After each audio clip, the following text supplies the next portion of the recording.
Karma to Christ ministries आपका स्वागत करती है। आइए हम परमेश्वर के वचन पर चर्चा करें। आज का वार्तालाप का शीर्षक है, सीखना कभी मत छोड़ो।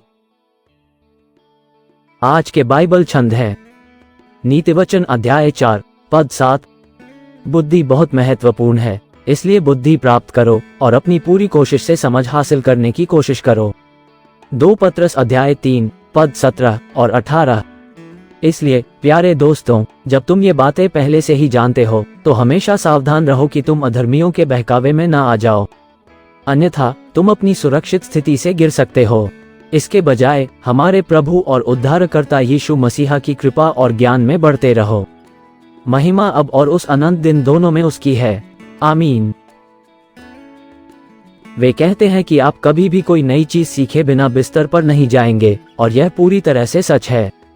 हमारे पास इतना ज्ञान आसानी से उपलब्ध है कि किसी प्रश्न का उत्तर न मिलने का एकमात्र कारण शुद्ध आलस्य या सीखने और बढ़ने की इच्छा की कमी है। उदासीनता का ये रवैया मानसिक और आध्यात्मिक दोनों तरह से हमारे विकास के लिए हानिकारक है, क्योंकि ईश्वर चाहता है कि हम पृथ्वी पर रहते हुए ज्ञान और समझ प्राप्त करें।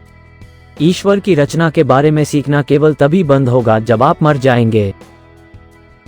हालांकि हमें बनाने वाले शाश्वत के बारे में सब कुछ जानने में अनंत काल लगेगा, क्योंकि मृत्यु के बाद भी हम मसीह के ज्ञान में बढ़ते रहेंगे और हम चीजों को और अधिक स्पष्ट रूप से देखेंगे।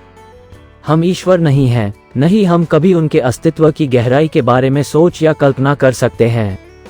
केवल मूर्ख ही सोचते हैं कि एक पवित्र ईश्वर उतना ही सीमित और पतित है जितना कि वे अभी हैं, ये कहकर कि वे ईश्वर का एक हिस्सा हैं।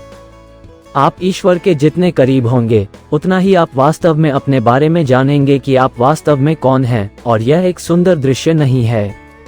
जब आप परमेश्वर और उसके वचन से ज्ञान और समझ प्राप्त करते हैं, तो आप उसकी बाहों में और तेजी से दौड़ेंगे और महसूस करेंगे कि आपने अपने मन को सृष्टिकर्ता के बजाय सृष्टि के ज्ञान से भरने की कोशिश में कितना समय बर्बाद किया है। सामान्य ज्ञान और समझ में कुछ भी गलत नहीं है, लेकिन यह आपके आध्यात्मिक मार्ग में बाधा बन सकता है जब यह मसीह के करीब जाने की इच्छा पर हावी हो जाता है।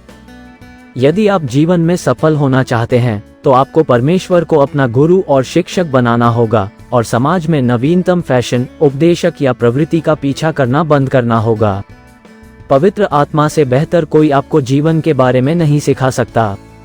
उन लोगों के अभिषेक और ज्ञान के बीच अंतर देखें जिनके पास सिखाने और मार्गदर्शन करने के लिए केवल बाइबल और पवित्र आत्मा थी, और उन लोगों की तुलना में जो यूट्यूब वीडियो, फोन ऐप और इंटरनेट पर चतुर वाक्यांशों पर निर्भर हैं।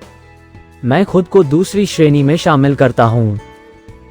आपके जीवन में कई शिक्षक हो सकते हैं जो आपका ज्ञान बढ़ाएंगे, लेकिन केवल एक सच्चा गुरु ही आपको सुधारेगा और आपको दिखाएगा कि जीवन में वास्तव में क्या मायने रखता है। आइए प्रार्थना करें। स्वर्गीय पिता, आप न्याय, धर्मी और ईमानदार परमेश्वर हैं, जो हमारी धार्मिकता की फसल को बढ़ाते हैं। धन्यवाद पिता कि आप हमारे सभी ज्ञान और सत्य के स्रोत हैं। धन्यवाद कि आप उन लोगों को ज्ञान देते हैं जो समझ प्राप्त करने के लिए पर्याप्त बुद्धिमान हैं। हमें क्षमा करें कि हम आपके बारे में अधिक जानने की इच्छा रखने के बजाय सृष्टि के अपने पुस्तक ज्ञान पर गर्व करते हैं। हमें क्षमा करें कि हम पवित्र आत्मा की आवाज सुनने की इच्छा रखने के बजाय इंटरनेट पर नवीनतम उपदेशक का पीछा करते हैं।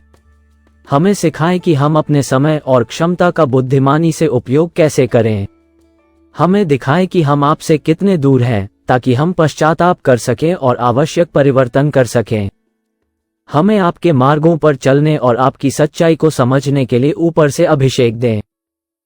हम यीशु के शक्तिशाली नाम में मांगते हैं। आमीन।